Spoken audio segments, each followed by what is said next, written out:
नमस्कार साथियों, आप देख रहे हैं आज की बात और मैं पूजा वर्मा। जैसे कि आज देख रहे हैं, आज हम आए हैं गुरुग्राम, वार्ड नंबर 1, गांव चौहड़पुर। क्या क्या विकास वो अपने गांव में लाना चाहते हैं और हाल फिलहाल में जो पार्षद यहाँ पे है वो क्या क्या काम कर रहे हैं। हाँ जी, आप देख रहे हैं हमारे साथ शामिल भावला हमारे साथ जुड़े हुए हैं। हाँ जी, शामिल भावला जी बताइए। नमस्कार जी, मैं आपके चैनल को धन्यवाद देता हूँ कि आपने हमें इस काबिल समझा कि आपने हमारा यहाँ इंटरव्यू लेने के लिए आप हमारे गांव में पधारे। मैं आपका अपनी तरफ से, अपने गाँव वासियों की तरफ से आपका अभिनंदन करता हूँ, क्योंकि पिछला जिला परिषद का जो चुनाव था वो हम लड़े जी उसको भी हमारा उद्देश्य यही था कि आप क्षेत्र में विकास की लड़ाई लड़ें, शिक्षा, स्वास्थ्य और खेल को क्षेत्रों में अपने क्षेत्र को आगे ले जाएं, वार्ड वासियों को आगे ले जाएं, जिससे कि हमारे क्षेत्र की खेलों के क्षेत्र में उठती हुई प्रतिभाएं जो दब के रह जाती हैं उनको हम आगे प्रोत्साहन दें और उनको हम मार्गदर्शन करें। डिपार्टमेंट के उच्च अधिकारियों से रही स्वास्थ्य की बात, स्वास्थ्य के क्षेत्र में भी हमारे यहाँ काफ़ी निराशाजनक माहौल है और मैं आपको आशा दिलवाता हूँ, आशा और विश्वास दिलाता हूँ कि जो निराशाजनक माहौल है वो भ्रष्टाचार उसमें पूरी तरह व्याप्त है। हमारी सरकार बड़ा अच्छा काम कर रही है, लेकिन निचले स्तर के कर्मचारी और अधिकारी उन्होंने सरकार की जो पॉलिसियाँ हैं उनको निरस्त करके रख दिया है। और मैं आपको फिर बताना चाहता हूँ कि हमारे क्षेत्र में जो अब शिक्षा की बात, शिक्षा के क्षेत्र में भी हमारा क्षेत्र बहुत पीछे है। शिक्षा के क्षेत्र में हमारे यहाँ जो पॉलिटेक्निक कॉलेज होना चाहिए वो यहाँ नहीं है। तो मेरा जो आगामी चुनाव लड़ने का उद्देश्य ये है कि मैं अपने क्षेत्र के विकास के लिए प्रयत्नशील हूँ और मेरे वार्डवासी और मेरे क्षेत्रवासी मेरी बातों से और मेरे जो कार्यशैली से प्रसन्न होकर मैं भिन्न भिन्न गाँवों के दौरे कर रहा हूँ। मुझे बहुत अच्छा प्रोत्साहन मिल रहा है और उन्होंने मुझे आशान्वित किया है कि अब की बार आप चुनाव लड़ें, आपको भारी से भारी मतों से हम जिताकर भेजेंगे, क्योंकि उनको आशा और विश्वास है कि आप ही एक ऐसी शख्सियत हैं कि आपके अंदर वो जज्बा और वो जुनून काबिलियत ऐसी शामिल है कि आप आगे चलकर क्षेत्र को विकासशील जो योजनाएं हैं सरकार की उनको अमली जामा पहनाने में सक्षम है। तो मैं आपको ये आशा विश्वास दिलाना चाहता हूँ दोबारा से कि पिछली दफ़ा जो लोगों में मेरे को नकार दिया था या कोई कारण रहे, अब की बार वार्डवासियों में बड़ा जोर से उत्साह का माहौल है और वो इंतज़ार कर रहे हैं उस दिन का जिस दिन ये दिन आए और अपने मतगणना का जिस दिन समय आएगा वो अपने मत से एक क्षेत्र के प्रतिभाशाली और एक युवा नेतृत्व को उभार कर गुड़गांव जिला परिषद के अंदर भेजेंगे। और मैं अपने बड़े बड़े नेताओं से, हमारे बड़े राजनेताओं का उनका भी ये धन्यवादी हूँ कि उन्होंने भी मुझे प्रोत्साहित किया है कि आप नीचे चुनाव लड़कर आएँ और सरकार की भिन्न भिन्न योजनाएं और ग्रांट जो वितरण प्रणाली है उसमें भी वो मेरे को जो है ना बराबर भागीदारी देंगे और मैं क्षेत्र के विकास के लिए जो है पूरी तरह कटिबद्ध और प्रतिबद्ध हूँ। सर, मैं आपसे एक बात और पूछना चाहती हूँ, आप कौन सी पार्टी से बिलोंग करते हैं या आप एक समाज सेवी हैं?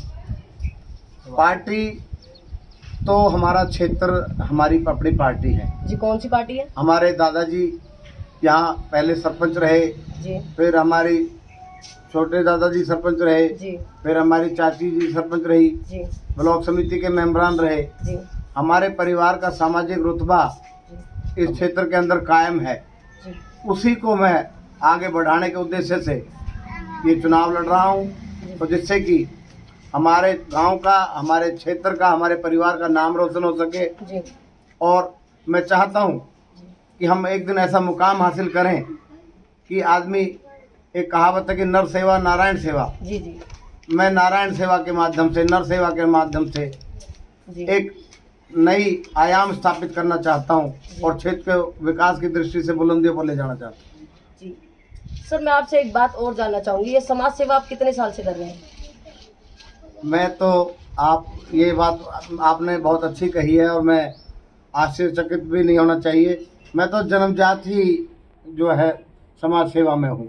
जी क्यों पिछले मेरी पृष्ठभूमि देखेंगे तो मेरी पृष्ठभूमि राजनीतिक पृष्ठभूमि रही है। जी मेरे पिछले 3 पीढ़ियों में जी सरपंच से लेकर ब्लॉक समिति के मेंबरान से लेकर, जैसा कि मैं आपको पहले भी बता चुका, जी उसी उद्देश्य को लेकर, और हमारे क्षेत्र में यहाँ से जो विधायक बने, सांसद बने, जी हमारा परिवार का रुतबा माननीय केंद्रीय मंत्री राव इंद्रजीत के परिवार के साथ जुड़ा रहा। जी और हमारे यहाँ मेंबर ऑफ पार्लियामेंट जो वर्तमान में सांसद भिवानी हैं जी और चौधरी धर्मवीर जी, वो भी यहाँ से चुनाव लड़े। हमारा परिवार का जो रुतबा उनके साथ जुड़ा रहा। जी तो मैं भी उसी कड़ी में जी अपने परिवार को और अपने गांव को जी और अपने क्षेत्र को एक ऐसा रुतबा देना चाहता हूँ। वार्ड नंबर 1 जिस तरह यहाँ गांव में है, तो इसी तरह हमारे वार्ड नंबर का जो सीरीज है वो 1 है। जी तो मैं इसी सीरीज को पूरे जिले में नंबर 1 सीरीज में कायम कराना चाहता हूँ। सर, आपको क्या लगता है कि अभी गांव के अंदर किस किस चीज़ की कमी है?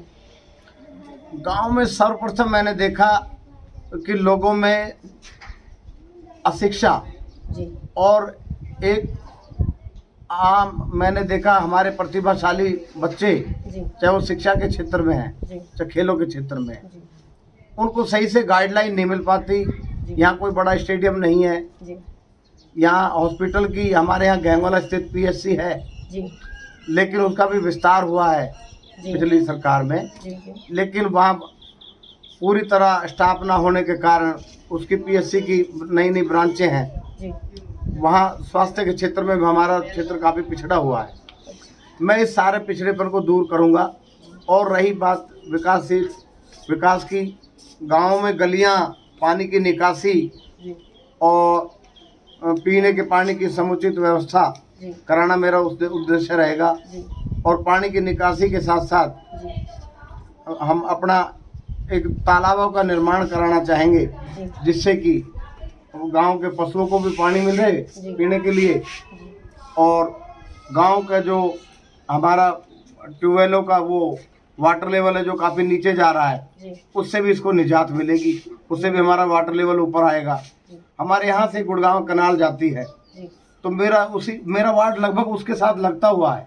जी तो मैं वहाँ से, मेरी वहाँ अपने सिंचाई विभाग के एससी साहब हैं, जी उनसे भी बात हुई थी, बोडवाल साहब से, जो पिछली दफ़ा, अब वर्तमान में भी वो एससी हैं, जी उनसे भी बात को लेकर बात हुई है। वो भी उन्हें हमें आसान्वित किया है कि हम लाइनिंग डालेंगे और मंजूरी लेकर आएंगे लाइनिंग की, कि गांव में जितने भी गांव हैं सब में एक तालाब की सुनियोजित हो और वहाँ मछली पालन का व्यवसाय भी बढ़े। मछली पालन का व्यवसाय बढ़ेगा तो पंचायतों की आमदन बढ़ेगी, और पंचायतों की आमदन बढ़ेगी तो पंचायतों के खाते में पैसा आएगा तो विकास होगा, जी और साधन होंगे तो तभी विकास संभव है। जी बिल्कुल ठीक कहा आपने। अब मैं आपसे एक बात और जानना चाहती हूँ कि सर, कोरोना काल के अंदर आपने लोगों तक क्या क्या सुविधाएं पहुँचाई? अपने गांव के जितने भी आपके गांव के निवासी हैं, उन तक आपने कोरोना काल के अंदर क्या क्या फैसिलिटीज उनको प्रोवाइड करवाई? देखो, प्रोवाइड किया तो सरकार ने बहुत अच्छा प्रयास किया। जी जब पिछले साल ये रोग हमारे देश के अंदर प्रवेश किया, जी कोरोना ने, जी तो सैनिटाइजेशन किया गया हमारी पंचायत द्वारा, जी जी और वर्तमान में जो हमारे सरपंच है उन्होंने कदम से कदम मिलाकर हमारा साथ दिया। जी हमने सैनिटाइजर का काम किया, जी मास्क वितरण का काम किया, जी और सोशल डिस्टेंसिंग के बारे में लोगों को जी जागृत करने का काम किया। जी और जो वर्तमान में भी हम इस बीमारी से जूझ रहे हैं, जी भी वैक्सीन का टीकाकरण का जो अभियान चल रहा है, हाँ जी इसका भी हम लोगों को जागृत कर रहे हैं। जहाँ जहाँ हम जा रहे हैं, जी सोशल डिस्टेंसिंग का पालन करते हुए, और लोगों को जागृत कर रहे हैं वैक्सीन के बारे में। जी। वैक्सीन जो हमारे भारत सरकार ने, हमारे स्वास्थ्य विभाग ने जो अधिकृत वैक्सीन विकसित की है, जी उसके बारे में हम लोगों को जागृत कर रहे हैं कि आप इस वैक्सीन बहुत प्रभावी है, जी आप इसे लगाएं तो कुछ लगभग संपूर्ण हद तक इस बीमारी से निजात पा सकते हैं उस वैक्सीन को लगवाकर। देखिएगा, कुछ गांव के लोग हमारे साथ बैठे हुए हैं, जैसे कि हमारे धीर सिंह भाई हैं, हम उनसे पूछना चाहेंगे, सर आपको गांव के अंदर किस किस चीज़ की कमी लग रही है? अभी हमें बच्चों में अनपढ़ता जी। और शिक्षा की और ये भी काफ़ी वो देखी है, अच्छा। कमियाँ महसूस हो। क्या आपको लगता है शामवीर भामला जी गांव की जिम्मेवारी को संभाल पाएंगे? हाँ जी। क्या ये इस काबिल लगते हैं आपको? हाँ जी, हाँ जी। लोगों के लिए सेवा करते हैं? सेवा लिए ये सभी के लिए 24 घंटे तत्पर खड़े रहते हैं जी। काम करने के लिए। और हमारे साथ एक भाई और जुड़े हुए हैं। सर आपका नाम क्या है? उदम भामला जी। उदम भामला जी। हाँ जी उदम भामला जी, हम आपसे ये पूछना चाहते हैं कि गांव के अंदर आपको किस किस चीज़ की कमी लगती है? हमारे गांव में जी एक तो जी ये शिक्षा की बहुत ज्यादा कमी है। हाँ जी। और एक हमारे गांव में अगर ये शामवीर भामला जी हमारे यहाँ से वार्ड नंबर 1 से जिला पार्षद बन जाए जी। तो हमारे गांव का, हमारे इस इलाके का जी। बहुत ज्यादा विकास होगा। जी। हमारे भाई में इतनी वो है, प्रभावशाली है कि ये हमारे वार्ड को बहुत ऊंची बुलंदी तक ले जा सकते तो हैं। क्या आप चाहते हैं कि इस बार हमारे शामवीर भामला जी आए वार्ड हाँ के जी, अंदर? हाँ जी, इस बार हम क्या चाहते आप हैं इनका कि साथ देते हाँ हैं? जी, हाँ जी, हम साथ देते हैं, इसके साथ है जी। जैसा कि आप देख रहे हैं हमारे साथ जुड़े हुए हैं शामवीर भामला जी, और कुछ लोग गांव के जो बैठे हुए हैं वो भी कह रहे हैं कि काफ़ी काम करते हैं, लोगों के लिए काफ़ी सेवाएं उठाई है। कोरोना काल के अंदर लोगों के घर में सैनिटाइजेशन करवाया है, मास्क बंटवाए हैं, और गांव की बहुत सी कमियों को उन्होंने बताया जो वो पूरा करना चाहते हैं, जो उनका एक सपना है। और उन्होंने बताया उनका पीढ़ी दर राजनीतिक पद चलता आया है कि उनके दादाजी, उनके परदादाजी सरपंच रहे हैं, तो वही चीज़ वो आज भी ख़त्म नहीं करना चाहते। लोगों के लिए सेवा करने के लिए दिन रात खड़े हैं। और मैं ये जानना चाहती हूँ सर, इस बार आप क्या क्या मेहनत कर रहे हैं? देखिए, मेहनत का परिणाम तो ये था कि चुनाव की तिथि जो अवधि वो जनवरी में पूरी हो गई थी, लेकिन कोरोना काल के चलते इस अवधि को बढ़ा दिया गया। वार्ड बंदी का काम अभी पूर्ण हुआ है। उसको देखते हुए हमने एक ध्येय बनाया है और अपना एक दृढ़ संकल्प लिया है कि जहाँ तक भी जिस तरह से भी होगा, जिस माध्यम से होगा, मेरा अपना रुतबा रसूख सरकार के कई मंत्रियों के साथ भी है। मैं अपने क्षेत्र को एक बार फिर आपको आशा और विश्वास दिलाता हूँ, शिक्षा, स्वास्थ्य और खेल के क्षेत्र में पीछे नहीं रहने दूंगा। जैसे वार्ड नंबर 1 है, इस वार्ड को गुरुग्राम जिला परिषद वार्ड नंबर में हमारे 10 वार्ड है, इसको 1 नंबर पर पहुंचा दूंगा, ऐसा मेरा आशा और विश्वास है और दृढ़ संकल्प। जैसा कि हम सुन पा रहे हैं कि हमारे शामवीर भामला जी गांव के प्रति काफ़ी सोचपूर्ण इंसान है। मतलब लोगों को जागरूक करना, घरों में जाके लोगों को जागरूकता फैलाना, सैनिटाइजर करना, लोगों को सोशल डिस्टेंसिंग का पालन करना बताना, तो ऐसा लगता है कि जैसे ये गांव की जिम्मेवारी संभाल सकते हैं। हम आशा करते हैं कि हमारे शामवीर भामला जी इस गांव से उम्मीदवार बने और जीते। धन्यवाद सर। धन्यवाद जी आपका यहाँ हमारे गांव में पधारने पर। और मैं पूजा जी आपको फिर एक बार बधाई दूंगा।